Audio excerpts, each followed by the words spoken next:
Admit the middle.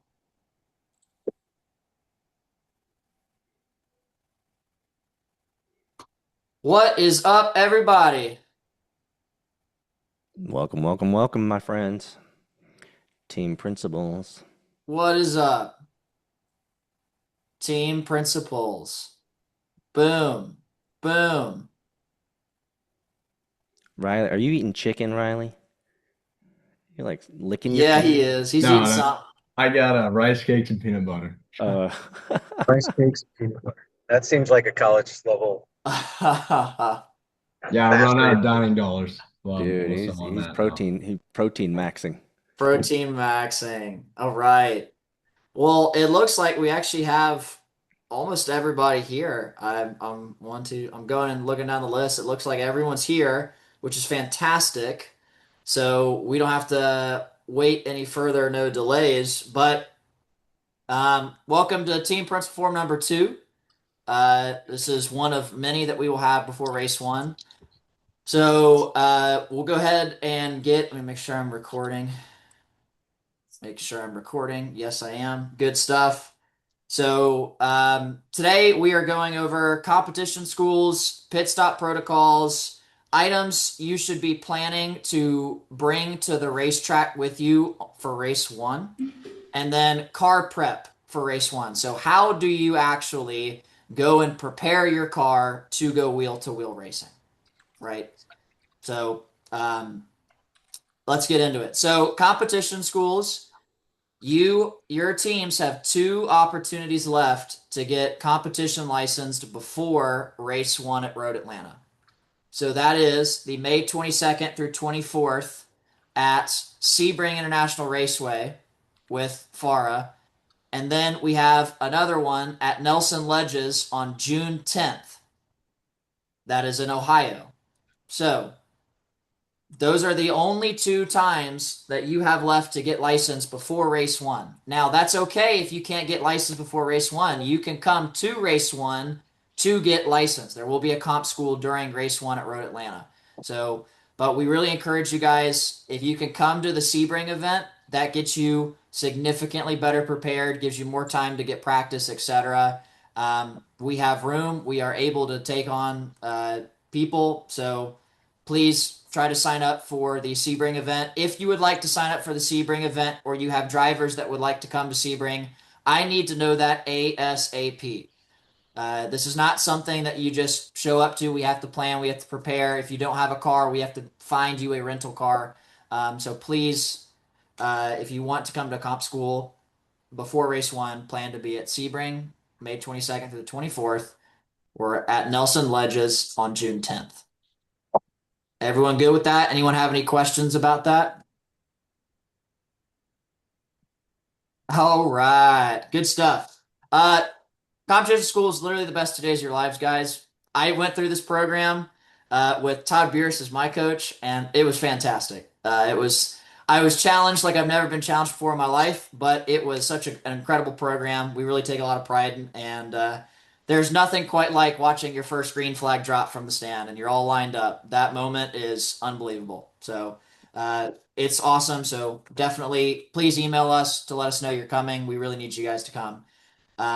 So next order of business is pit stop protocols, right? Where y'all will be participating in a 90-minute endurance event during the first race one of Road Atlanta, uh, in which you will have two mandatory I'll be pit back. stops, right? So I'm gonna pull up our newest GCR real quick, if I can share my screen.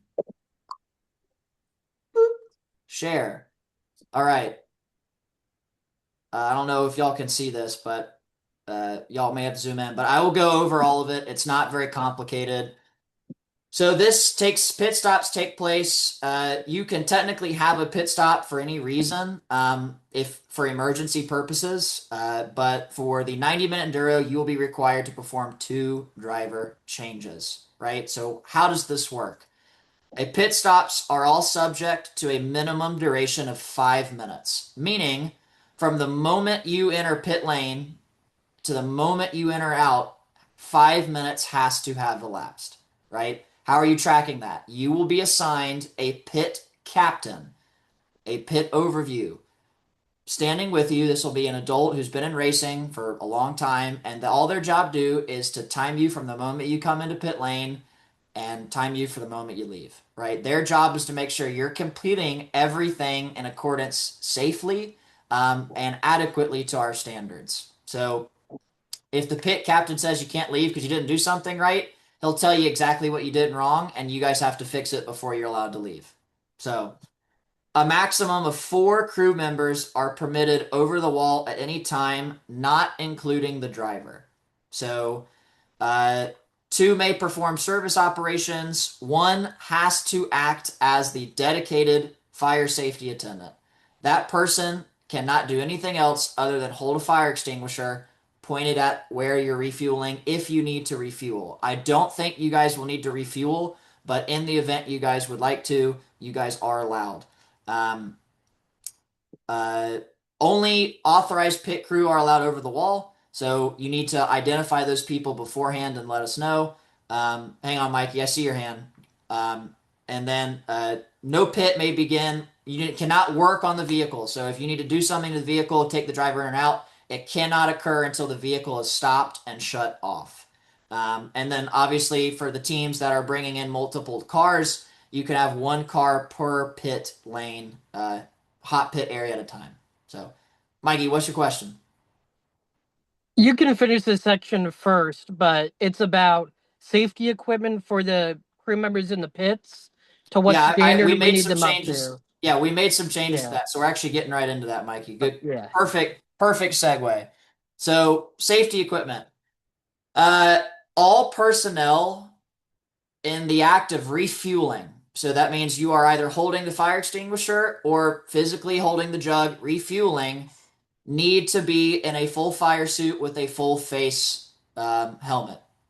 Those who are not refueling do not need to be in full gear. You can wear long pants and closed-toed shoes. So if you are refueling, you need to be in a fire suit. If you are not refueling, you do not need to be. At any given point, if the car is refueling, no one is allowed to be working on the vehicle. So just stay back off the pit wall. Because if you don't have a fire suit on and your car's getting refueled, you're going to incur a penalty. So, Mikey, did that answer your question? Yeah, and then like the follow-up to is like refueling, I'm guessing, engines off. Yep. And then it's just if you're gonna do it like lemon style, or if you can do hot refueling, because I know for a fact we're gonna have to refuel the prototype car. And then is there a minimum fuel requirement for the start or end of the race? Because hypothetically, you could go out with a lighter tank, save some weight, run some strategy, refill, and do it again. We are not mandating a minimum fuel amount for this event. So if you think that there's a strategy to be gained by doing whatever you need to do as far as strategy for fuel and pit stops, then you go right ahead and you do that. It Some of gets the fun that way, some of the guys. best lessons learned is when you think you're shaving for gas and then you end up dead 1 lap down. I've been there. So don't Neil, get too what's up, smart. man? Don't get too smart. I have a question on the safety equipment stuff as well. For the part where it's talking about the full face helmet with the closed visor, and then it talks about in the next line if it's open faced. I'm just hoping to get a little bit more clarification on that. Like if are we allowed to run open face stuff with a balaclava then? And if so, do we need things like safety goggles or safety glasses or things like that? Actually, that's a good catch. That has been changed. So there is no There is no open face. not for Okay, got refueling. it. Yeah. So I will go ahead and Do the helmets need to be snow rated, or can they be like DOT motorcycle helmets, or can they they be do like need Snell 2010?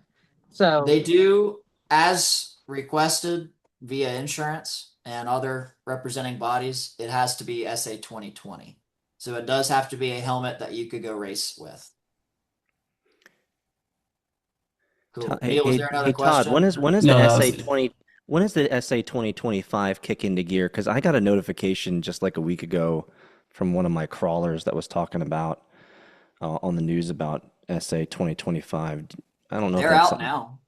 I know they're out now, but I don't know when the series requirements move over to say, hey, look, Every 2020. 11 years, 10 to 11 years. So it's like you have an SA 2020, it's good till 2030, and usually they'll let you run for that year, that transition year until 2031. 10-4. Swag. All right. Real So quick, just to go ahead. clarify, so the refueler and the person with the fire extinguisher need fire suits. Okay, it's Yes. just those two. Yep, it's just those two. The rest can run just long pants, has to be long pants, cannot be shorts, and closed-toed shoes. Once the fueling has stopped. Yes, again, once the fueling is stopped. So if there's any refueling going on, only those two people can be over the wall. So you can't, and that's something to note as well. You cannot start refueling until the driver has been removed from the car. Neil? Is there, obviously you said we might not need to refuel, but is there any specific, fuel or refuel tanks that we would run, or is that specified anywhere? The fuel tank is going to be the stock fuel tank. Well, no, like the jugs that we would use to refill, should we need to, is there any specification that we need or any like specific rating, or is it can be literally like, if you want to pick one up from the gas station? I would highly recommend not picking one Yeah. up from the gas station because there's better and cheaper options. So what you need to go look for is on Summit Racing. They have 5 gallon fuel jugs, VP Racing fuel jugs. They're awesome. They are very cheap and affordable. So I would bring at any given point 2 to 3 of those, and you guys will Got be it. just fine. So Alvaro, what's up, brother? When it comes to repairments of the car within pit lane, who decides? Obviously, like if it's a safety issue, obviously I understand that the race instructor decides that the car, is going to be black flagged. But at what point is the pit? I'm sorry, I don't remember what you called it. The pit timer. Does he Yeah, have the any pit captain. say? Yeah, yeah. Does the captain have any say on say it's a big repair? Does he have the power to say, hey, is he the one saying, okay, this car is not going to go out of the pits, or does it have to go into like higher jurisdiction? So so the pit captain would be the one to bring up that issue if Okay. he or she is concerned that the vehicle is in a position that it could compromise safety while running or Hmm. safety of others. They're Yeah. going to radio to race control and essentially give them the rundown. And it'll be a very quick decision from race control right then and there. It's like, hey, Okay. they're working on this. This broke. They're trying to fix it. Can we allow them to fix it? Race control will make that final decision. Okay. Understood. Okay. Thank you. Sweet. Awesome. So refueling procedures, the approved metal jugs, it just has to, not leak gas, essentially. There can't be leaking everywhere. I highly recommend the VP Racing jugs. I will post a link in the TP Discord chat so everyone can go and look at that. Um, Engine off rule. Engine's got to be completely shut off. No person may be inside the car while fuel's being added. A 10-pound ABC or Halotron fire extinguisher must be present with the pin removed at all times. So that fire extinguisher's got to be ready to go at a moment's notice.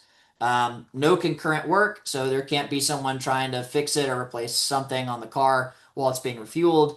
And a fuel spill policy. So if any of y'all have done like a Champ Car or Lemons, go get yourself a big oil catch pan, like you're changing your oil, fill it with kitty litter, and put it underneath the car while you're refueling, right next, like right under the fuel cap. Because any spill exceeding half a liter, so like a big spill, is going to be reported to race control because it's a problem in a hot pit lane to have gas on it. Tracks they frown a lot on that. So if there's a pit spill, there are going to be penalties for it. So just make sure you have that catch can so it's not on the track, it's in the catch can. Cool. Fuel storage. Spare fuel has got to be stored 10 feet from any ignition source in the designated fuel zone. And you'll note, when we go to Sebring and Homestead Miami Speedway, fuel is actually not allowed inside the garages. They are required to be kept just outside of it. So we'll go over that on track as we go to different tracks. The rest of this stuff is pretty self-explanatory. The last one I want to go over is you're not allowed to change your tires during a race unless there is an issue with one of them. So, like if you get a puncture or you all of a sudden flat spot it, it would be remarkable if one of y'all managed to flat spot this with ABS. But let's say it is possible, it has been done. So if you manage to do that and you come in for pits and there's a legitimate safety concern for that tire, you are permitted to change that. That is just, again, safety reasons and changing those tires. What's up, Mikey? I can tell you for a fact, our store is going to be on cords after like 60 minutes. So I'm going to guess So the that being store, the on B series is a different ball game. So if you're perfect. running B series cars, it's a different ball game. So that one is handled on your accord. So when what me and you need to talk about the store and just everything, and just make sure that your pit captain understands that your car is a B series car and does not adhere to the same rules as the A series car. Perfect. Swag. All right.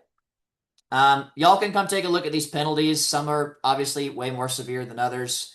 And then just recommendations on how to go and make sure you're staying in accordance with the rule book and making sure no one's getting pissed off.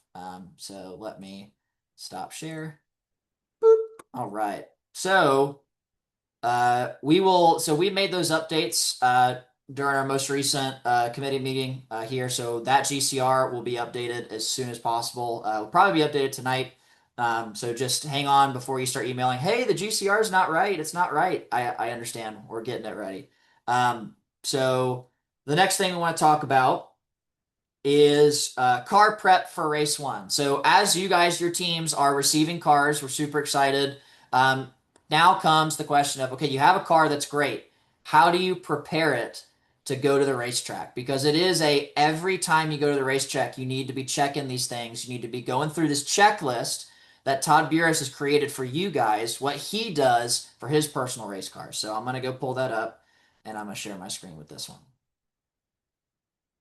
Boom.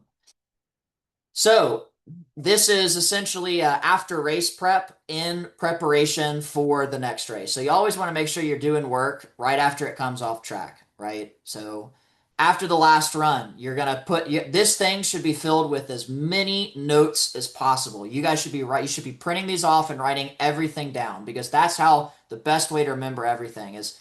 Last race run, how'd it go? Were there any on-track issues? Did anything feel weird? Were the brakes mushy? Was the steering loose? What was wrong? What question? What made you say, I wonder what that is? Was there a clunking noise? All of that needs to be written down there. So next, you're going to drop that underpan and you're going to re-grease the sway bars, front and rear. Sway bars don't actually work unless there's grease in the bushings. So oftentimes they dry out after a race weekend because the heat they're subjected to.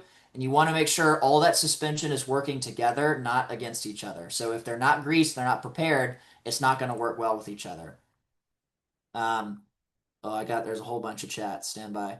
Yes, we'll be sending all this out. Yeah, all this stuff will be sent out and posted on Discord as well. So re-grease the sway bars. Check the hubs. So it's very easy to check the hubs. If you jack the car up and have it off, and you try to wiggle the tire up and down, like from this way, and if it wiggles really badly, you've got a bad hub, and you need to change your hub or your bearing. So it's rare that happens, but it's something you always want to check because that turns into a catastrophic failure if those fail. So all brake grease. So your brakes are floating caliper styles, or if you upgrade or choose to do whatever, you need to make sure that the moving parts in your brake pad have grease in it. The last thing you want is a brake caliper seizing on the racetrack. It's not fun. I've had it happen in my daily driver, and it's a terrifying experience. It's awful. So this is where you're also checking pads and rotor life. If your rotors have cracks and are warped or have major lumps and bumps on them, they need to be replaced. Your pads should have greater than 50% life anytime you go to the racetrack. That's a standard rule. If it's 50% or less, put new pads on it. Those pads can be used as a backup, worst case, if should you glaze something. But this is something we like to say is When we're checking something, we are actually touching it. We're not just poking our head, oh, yep, the brakes look good. It's no, you take the wheel off, you open up the caliper, and you physically look at the pads because you don't know if they're glazed or not. If you pull a pad off and it's as shiny as a mirror and you can see yourself in it, that's a glazed pad, and that pad needs to be changed. Also, if a pad has come off and it's got all sorts of major cracks and crevices, that pad has exceeded its heat limit and that pad needs to be replaced. So this is where you're actually checking this stuff. You want to bleed your brakes and your clutch. So I would recommend every single time you're off the track for a weekend, you're bleeding your brakes and your clutch. It's just something that's super easy to do, very cheap, but it means a whole lot to have fresh brake fluid at your calipers. Engine oil, checking your engine oil. I would replace it after every race weekend, guys. Filter, same thing. Trans oil, Todd, do you change your trans oil after every race weekend, or is it kind of until the trans oil starts to act up funny? I do it every other weekend. Every other weekend. There you go. You heard it from the man himself. So same with diff oil, I assume, every other weekend. Correct. Yeah, every other weekend. Awesome. So there you go. Nut and bolt front and rear. What do I mean by this? This is go through with the torque wrench and check every nut and bolt that you can see.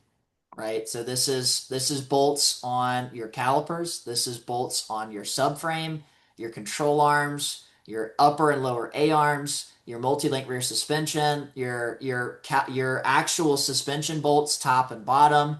This is where you just need to make sure that your bolts are still tight because something could have wiggled loose. And again, you don't want to come to a track and have a bolt fly off in the middle of the race and then all of a sudden you don't have steering, right? So this is where you physically check every bolt. You're going to check your air filter. You may not think about it, but it's something that actually has a huge impact on performance. You want to make sure your air filter is clean. You don't have to go buy some fancy K&N reusable filter. The Fram reusable filters are just fine. They're great and they're cheap. They're like 11 bucks. And so replace it every time if you want, but just making sure that's clean and that's healthy is going to have your engine remain healthy as well. Toe scaling and tire pressure. So this is your alignment, right? So this is your alignment and tire pressure. So highly recommend taking your car to get aligned before every race weekend, right? Or purchasing the alignment tools available on Summit Racing. They're a little string based. It's like a little plate that attaches to the wheel and it's string related. It's great. It's a wonderful tool to learn how to use. We're actually going to be putting together some videos on how to do that. In some of the later months. So you'll see some videos come out how to align your car, right? How to scale your car. So these are things you got to be thinking about. Washing your car. I know it seems like, why would I wash a race car, right? It's just going to get filthy and all scuffed up. But first thing, your sponsors like a clean car. Your sponsors like to see their logo all shiny and pretty on the side of their car. So it looks good when we film it for you guys. Second is a clean car allows you to touch every inch of that car. So if you're cleaning it, you're going to find things that are wrong or broken. You're going to find issues with it. It's the best time to spend a lot of time up close and personal with your car. So it's very important to have a clean car. Vacuum it. Guys, you'll be stunned the amount of rubber boogers that end up in the footwells from running an open top car. There are just rubber boogers everywhere. They're little rubber little things. We call them boogers. You'll see them everywhere. So you want to make sure you're vacuuming those out, getting everything out. Make sure it's a clean car. Crossweight the car. So if you guys have access to scales, that's how you would crossweight to make sure it's a 50-50 distribution. And then what other items in the car need attention? Like Center Smith broke his rearview mirror because he hit it with his helmet. And he is shattered to a million pieces. And so it's like, obviously, you got to go replace the rearview mirror. It's like, hey, the gas cap isn't sealing right. We need to get a new gas cap. It's just little things that need to give attention. You guys should become very familiar with the cars that you guys are running. These are part of you. They are extensions of you guys. And drivers, they're extensions of you. So teams, if a driver is on the radio telling you, hey, something is not right, tell them to come in. And this is something that Todd taught me that has paid off in multiple levels of dividends over the years. And that is the car will always tell you something is broken before it really breaks. is, hey, that little noise wasn't there the last time I went around this corner. Well, guys, the car isn't just deciding to make noise. It's something has happened. Something has caused it to make that noise.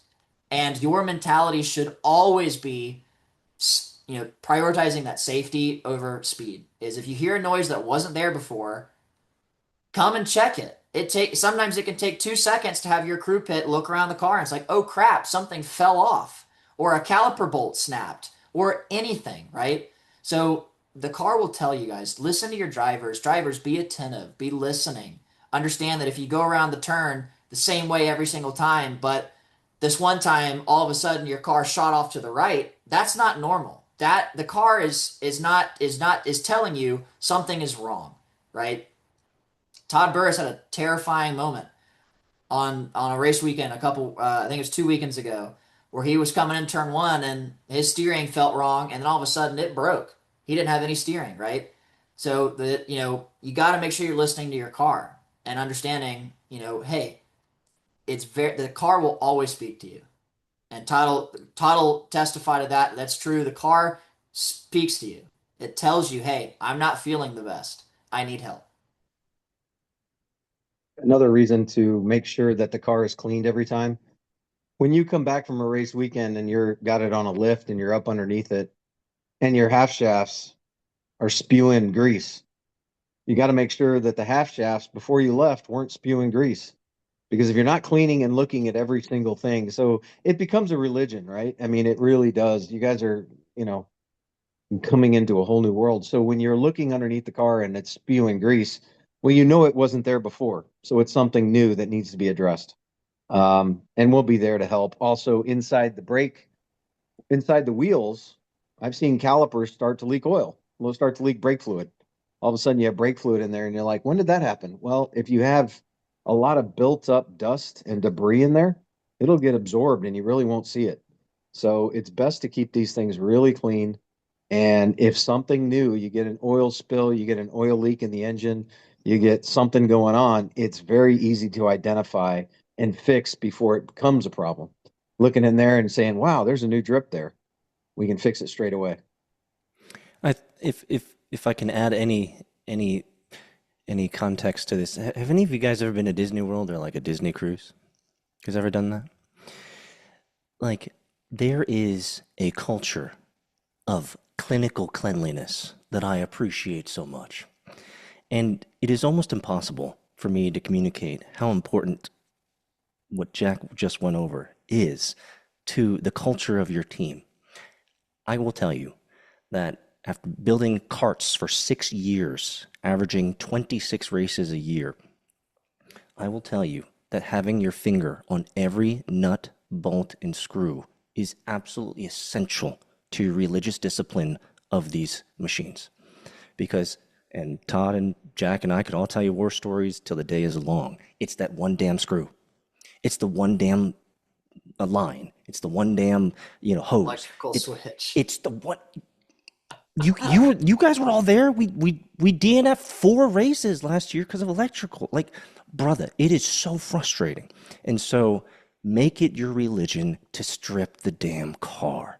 It is, Jack said, an extension of your body. He's absolutely true. It is so crucial that you're touching every bloody nut and bolt because you spend so much time training, getting ready for this. And the one thing that you were lax on, the one thing that you cut the corner on, I've been there. I've cut corners, and my driver will come in and DNF because I didn't check the damn bolt. It's so frustrating. So Yeah. we really want to espouse this to you guys. And if I can take it up a level higher, you guys are going to be representing the pinnacle of motorsports at colleges. Like, we're so excited to have you guys be representatives of the product that we've put together here. And I think one of the things that I'm excited about is the footage, the media, the newspaper. We're going to have newspapers there at our first race, guys. Right? We're going to have interviews. We're going to have local. They're going to want to see clean, beautiful cars that are well kept. And so this is just a little color commentary from my heart, but it actually has pragmatic value because I'm not spending all this damn time and all this damn money to have a freaking belt break because I didn't check it and my race weekend is tanked. Yeah, guys, really, really good. So, awesome. So this is a sheet that you should be printing 20 of. And one thing that Todd does really well is he tapes it to the windshield, and the car is not brought in the trailer until that checklist has been completed. So to run it twice, guys. Run the checklist twice if you have to. The cars that we're delivering to you are inspected, they're thought through, they are prepped. But it's something that you should take into your own hands is, you know, you bring a car to us, it's got to pass the tech inspection. You know, FARA is incredibly detailed with their tech inspection for good reason. We are going to be very, I don't want to say with high scrutiny, but we are going to be looking very closely at your cars to make sure that they are perfect and they're safe. So We have to. put some attention behind this. The one thing about the checklist also is when you get done with a specific task, go to that checklist and write it off that you did it. Because you can be, it's happened to me a dozen times. You can be in the middle of something and you're like, oh, I won't forget that I just did that. You get a phone call, you walk away for 10 minutes, you come back and you're like, did I put the oil in or not? So when you're done with a specific task on that list, check it off, cross through it, whatever you do to notation that the left rear wheel and caliper and nut bolt is done. Um, Cross it off that list. So that thing will look like a marked up piece of paper when you're done. And there should be pen marks all over that thing. And when it's done, it goes on the window till it leaves. Yeah, good stuff, guys. So next thing I want to just talk through with you guys some things. We're putting together another checklist for you guys with items that you should prepare to bring with you to the racetrack, right? My mentality is never rely on someone else's stuff, right? You may talk to a friend, oh, I'm bringing a jack. I got a jack. Don't bring a jack. I got you. Don't worry about it, right? Don't rely on that, right? Because it's your car, it's your success that's on the line. It's your legacy that cannot happen because you guys forgot to bring a jack and jack stands. Luckily, every racetrack we're going to, a Walmart is within 20 minutes of every single one of them. Walmart is a holy place for race car drivers. A lot of things have been fixed through Walmart trips. So become a Walmart member, save some money. But that's just a testament to do some forethought before you just show up to the racetrack. Hey, here's the car and a helmet. I'm ready to go. It's like, bro. So let's start with stuff to support the vehicle. So jack and jack stands, right? You're gonna need 4 jack stands and a jack capable of lifting the car. Go get a ratchet and socket set. You can go to Home Depot or Lowe's and get a 250 piece set for $100 or $150. It's the best $150 you'll ever spend. You can even go to Walmart and get the Cobalt ones. It doesn't have to be some Snap-on brand, guys. I will tell you that the Mazdas have very specific nut sizes. So you're going to need an 8 millimeter. You're going to need a 10. You're going to need a 12, a 14, a 16, a 21, and a 27. Every single And we bolt we on can that give you a car. checklist. We can give you a checklist for this. Yeah, I'm going to give you a checklist. Okay, We're okay. walking through it. So, but those are the minimum, right? I'll tell you, as someone who's taken apart a whole bunch of these cars now. So, uh, ratchets and tools, stuff to lift, screwdrivers, pliers, duct tape, right? And painter's tape. These are things that you need to be bringing. I would organize a giant tote of these things so you can keep all this stuff organized in one. I have a track box. I have a personal track box that I outfitted a long time ago. And I just, when I run out of something, I put a note to restock it, right? And it's just a big old box with everything to support my car, right? So, something else to bring is fire extinguishers, right? I always run with 2 fire extinguishers when we travel, right? Because you never know if one's out of date or it's going to work. You always want to have a backup. There will be plenty of fire extinguishers at the tracks, but those are emergency use only. So, and they're very expensive to replace. So bring your own fire extinguisher as required for pit stops. Um, so Albert, you got a question? Yeah. So, I mean, as of our last conversation, I don't know if it's changed, but I remember that these events are going to be multi-class. If I'm not mistaken, are they still going to be multi-class, the races we're going to be racing in, So you or guys will be on track, just CRS people. okay. Because So then, my following question was gonna be, because I think, when we talked about the multi-class, like, multiple classes, I felt like, where is our garage space gonna be? Because I suppose, like, the main cars would take like the big garage space or not, and like space wise, like for all our tools and whatnot, what you're explaining right now, like yeah, what's the so limited capacity for our space as a for team? sure. So garage space at Fara is done. I actually really like how they do it. It's first come, first serve. So if you Okay. register early and you click, I would like to register, I would like to reserve a garage, guess what? You get a garage, right? So that's a testament to registering early. We're going to open up race one registration here very soon. So it's open for you guys to go on and register and prepare yourselves. So make sure you're early. Make sure you say, I would like a garage on garage ID. No pun intended. I would like a garage on Garage ID. So that's how we do it. The only I will say there will be, it's going to be A and B series on track at the same time. So there will Tulane will bring their store and he'll be on track with you guys at the same time. But as far as the hot pit lanes go, you may be sharing a pit lane box at any given point with one of the pro teams, the GT teams. But it's very much like a hey, they'll wheel their stuff out when you guys are ready to come in and vice versa. But as far as I think, Homestead has plenty of pit boxes I think there's Mm-hmm. 60 of them. That's plenty. Same with Road Atlanta. There's both sides to the pit lane. NCM is the one we're still getting information about, but again, I think you'll have your own pit box, no problem. Okay. Right. Yeah. Will Thank there you. be garages at Road Atlanta? They usually do tech in there.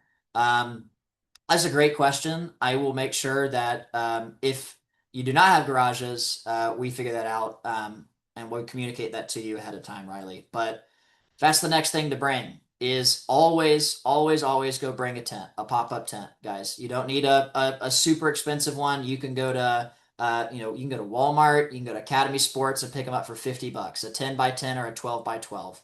Always bring a tent so you can put the car under and work under if you need. Bungee cords and ratchet straps so that you can ratchet strap the tent to your car so that it fly away in the middle of the night, right? These are just things you need to be thinking about bringing. If you're camping, right? If you plan to camp at the racetrack instead of staying in a hotel, obviously bring a tent, sleeping bag, clothes, etc., right? So it's not that hard. So if you're camping, that's how you would do that. Um, So let's move on to personal stuff, right? If drivers, everyone needs to be responsible for their own safety equipment. So, driver, your helmet, your Hans, your shoes, your gloves, your suit, right? That's a minimum. Pits crews, if you're one of the fire people, bring a fire suit. Make sure you have the fire extinguisher. Make sure you have the gloves, the proper shoes, clothes, long pants, closed-toed shoes, etc. Everyone's responsible for their own safety gear.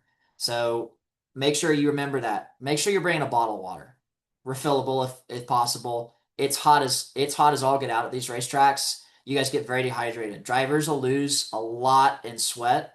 Alvaro, I think you can attest to that. It gets really hot in some of these cars. You lose a lot of weight, especially in the longer races. So make sure you guys are staying hydrated, guys.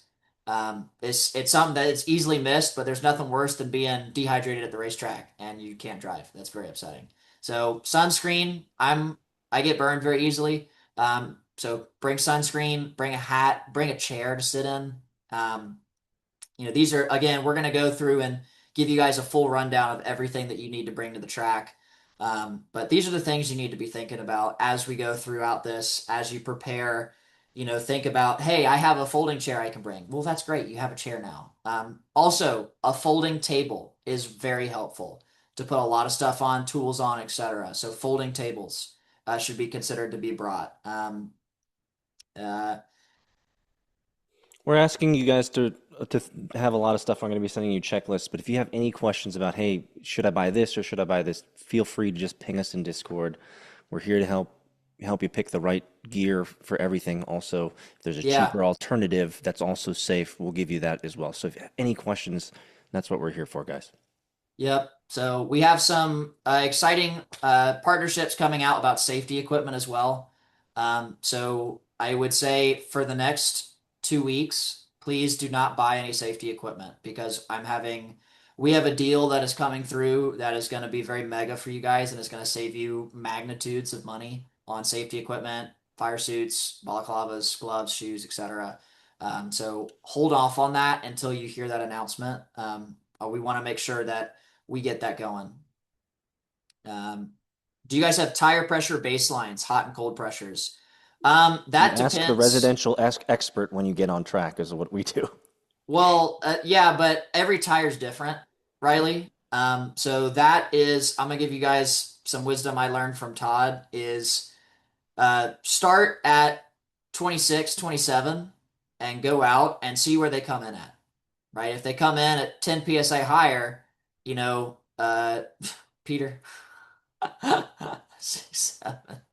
That's not so, you know, if it's coming in 10 psi higher, then you need to lower it, right? If you come out and it's all greasy and you don't have any grip, it's like, hey, that's too high of pressure, right? Also, most competition tires or sport related tires actually have a wear indicator on them. So Michelin has a little Michelin man with his finger pointed up, right? So if you see the wear marks as you go around the track and the rubber is wearing past that mark, you need to inflate your tires more because the sidewall is not supporting the weight transfer and it's rolling over onto the side of the tire does not have a lot of tread to be worn out. So you're going to wear out your tires a lot faster. I'll tell you what, we'll do an entire Team Principal Forum meeting on base setup for you guys as far as what to look for and how to prepare just to make sure your car is not undrivable. So yeah, Aiden, same thing with the suspension setup. It's again, this is why practice and quality is so important for you guys because this is your time, this is your chance to understand where your car sits. So when you're coming into a new suspension set, Todd, you jump in here if you'd like, but I always recommend starting at the 0 mark. Starting at neutral everything, no compression, no rebound, and seeing where that is. What do you think, Todd? Usually what'll happen is, especially with the Penske's, if you have 12 total clicks, 6 clicks in the middle of each rebound and compression is a good place to start and kind of go from there. We'll be there to answer questions. I don't know where we're at with helping with setup of the car. Each driver will drive differently, and somebody who likes, almost stiff compression and zero rebound won't like that, and we'll go faster with just the opposite. So each driver will be different, but they will settle on something and something similar. Everybody will be within a click or two at the end, but to get there, you've got to have your team there to get there. So it just depends on the driver and how they drive, and if it drives, if they drive really hard or are they real smooth or they're real soft. So it just depends on the driver. Awesome. So, um, back to things you should be preparing for. We are going to have a parts trailer at the racetrack full of the commonly broken things and commonly screwed up pieces, parts. So you can always uh, I don't want to say always count on us because again, what I told you, never count on someone else's stuff. But there will be parts available to be purchased in emergency situations. So if you glaze a set of brake pads, we'll have a few sets of brake pads. If you screw up a tie rod, we'll have a tie rod. We'll have a spare transmission or two. We'll have a spare diff or two. These are things that we are going to have in a parts trailer available for you guys to purchase on site should you need. But it's always a good idea. So when you guys are planning budget for brake pads, which we're about to announce a really cool partnership with a brake pad sponsor. So hang on again for buying a whole bunch of brake pads because we got some fun stuff coming for you guys. But the brake pads, you should buy 2 sets of brake pads at a minimum. I don't think if you are a careful driver that you will be going through a brake pad set a weekend, but you should have backups because it only takes one experience to glaze your pads, right? So things to be thinking about. Bring in if you're confident that there's no way that we are going to go through this brake pads, bring a spare brake pads, right? It's like bring a couple spare bolts. Duct tape and zip ties go a long way, guys. And something sharp to cut with as well. So you don't necessarily need to bring a full drill with drill bits, but it's always good to have a knife or something that you can cut things and make changes to, razor blades, etc. So again, we're going to go through and publish this whole list for you guys. It's specifically kind of tailored to this vehicle and this A series platform. If you have a B series car and you would like to ask questions about your B series, get advice about that, we're always open to help you guys prepare for that. But as with B series cars, those are always tailored to what car you're running. So, um, I would also, in the theme of checklists, I could show you a checklist that's on my wall there. I'd have to rip it off though, but it's a inventory checklist. It ensures that I always have two extra brake pads, extra tires, extra wires, extra hoses, et cetera, et cetera, et cetera, et cetera. It actually goes a long way to be able to inventory your extra spare parts so you know when you're getting low. And if I may, for a small aesthetic, it actually makes me feel really safe. And because I always know that no matter what happens on the track, for the most common breakage of the car, I will have a really high chance that I can swap it out really quickly. And Jack knows how many times we're swapping stuff between sessions. It's going to happen. You're gonna have a hose break, you're gonna have a water pump break, you're gonna have something like this break. It's part of the game. Everything is a consumable on these cars. So being disciplined about your inventory is actually it pays a lot of dividends long game. and the rules of the universe, if you're really disciplined about the inventory, nothing breaks. It's like, hey, the moment you forget that one thing is the moment it craps out on you. So, um, Exactly. a note for you guys. So some teams have received cars or are in the process of receiving their car. Others are still working to that standard. That is not an excuse to not begin preparing for this. You guys should be thinking ahead on, what fuel jugs should we buying? What tires are we going to choose? What oil are we going to run? Right? Researching these things, preparing for it, so that when you do get the car, the stuff's there, the tools to work on it, organizing your tool set, where are you going to work on the car, etc. There's no excuse for not getting a head start on these programs, and these projects with these cars. The car is just one piece of the puzzle, that we will deliver you guys, at some point throughout your journey. So, we're building a lot of cars this year. We're actually moving like the wind. We're expanding our ability. So we hope to produce even more cars this year. So I don't want anyone to think, oh, I'm not going to get a car if I don't get one immediately. It's like we will get you a car, but it is first come, first serve. So, um, guys, that is a wealth of information. So again, this is going to be recorded. Please come back to this video. Please come back to this. Please utilize the checklist that we're going to give you. Um, these are formulated through Todd's 30 years of doing this, Center's 30 years of doing this, mine and Peter's slightly less years of doing this. And so we've done it. We've done it in these cars. And so we've gone through it. We've made the mistakes that we don't want you to make. So if you stay up to date, you stay diligent about these things, your race weekends are going to be fantastic. So, Also, make sure, I don't think everyone's in Discord. Make sure you join the Discord. The link was in the Zoom chat. And all uh-oh. stay race control is going to be on Discord. It's the best way for us to ensure that we're if a red flag happens or something, like it's going to be the best way for us to make sure that we're in contact with all the team principals and the team captains, et cetera, et cetera. And so we're also going to be updating the Google Drive. We have new email addresses, so Jack's going to be setting that up, and that's where you're going to be receiving documentation. So the latest documents and checklists and all of that stuff are always going to be found in Google Drive. It is for your access only. So that's why we're moving to a Google Drive, because then we can track. You have access, we gave you access, you're not sharing it with anybody else. So very essential. You guys. So, also GCR will be updated on the website, so you can always go to the website to find the most up-to-date GCR as well. Are cars required for Flagtronics? No, you are not required to run Flagtronics. We are, I don't want to say old school, but you're in this program to make sure you have the best understanding about racing. And one thing that is 100% across every single series are flags. Go anywhere in the world, there will always be flags. And if everything craps out, the Flagtronic system crashes. This is also something from comp school, right? Flags always take precedent over flagtronics. Period on men. There is no scenario where if the flagtronic says green, but you see a yellow flag waving, the flag always takes precedent. So we're learning flags. It's going to be awesome. Um, so awesome. So we are officially done with our curriculum. Does anyone have any questions, concerns they need answered? If not, we can go ahead and end. And then, as always, make sure you're staying in communication with us. We can't help you fix any problems unless we know about them.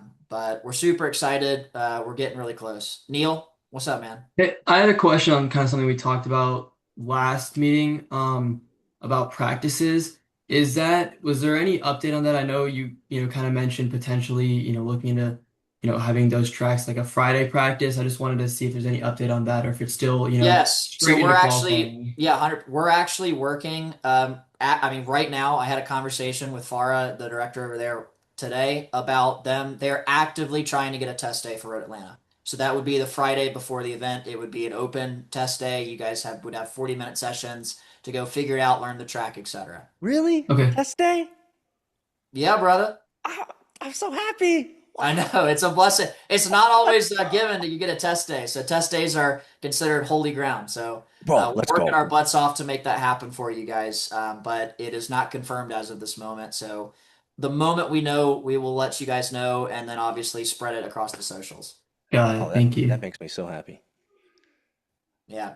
It'd be great if all of you guys were at test day. Well, we would. It would be required. You should be. Because we're gonna be running so many of these. It's so many shakedowns. So the amount of knowledge that you're gonna get from every other team that's shaking down their cars for setups and all that is it's going to be huge. Yeah. I mean, you see how excited I am for test day. Like that's when you figure everything out. So your race day is statistically a higher percentage chance that you'll do well. Yeah. You're just trying to increase the probabilities. That's all we're doing here. Anyone else got any questions, concerns? I got a question. All right. What's up? Is there gonna be another series within CRS for like NB Miatas, or will that just be another FAR thing? That's for now. If you want to run an NB, Riley, you would run in the B series. Okay. But if you want to run it like as a spec Miata, then you would Yeah. run it Farah. Okay. I was just thinking about running my other car as well. You have an NB, don't you, Riley? Yeah. So I was just thinking about running that weekend as well. Do you have the NB guide? What is that? This. This I do right not here. have that. It's like I do not. Yeah, you should 19, get that. 19 bucks. It literally is the Bible of the spec NB.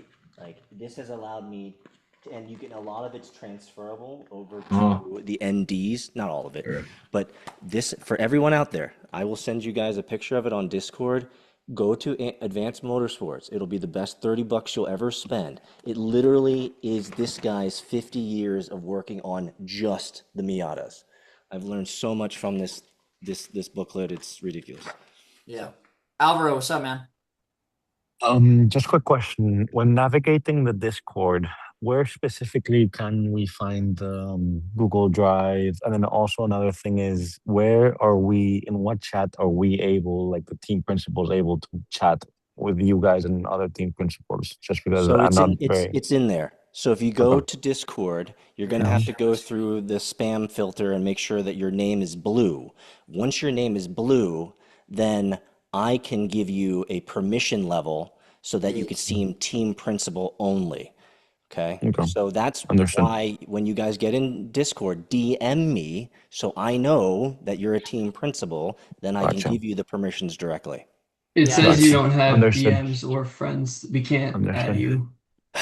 Yeah. Okay. Well, just at me then. In general, just say, "Hey, Peter, I'm a team principal," and then I'll say, "Oh, I remember you from the Zoom," and then I can just make sure that I give you the right permissions. But yes, as for the Google Drive, just give us. Jack has to put that together and give him a little bit of Of time. course. Of course. Of course. Of course. Yeah, Thank you. so it's this team principal, general docs and media, right? That's your safe space.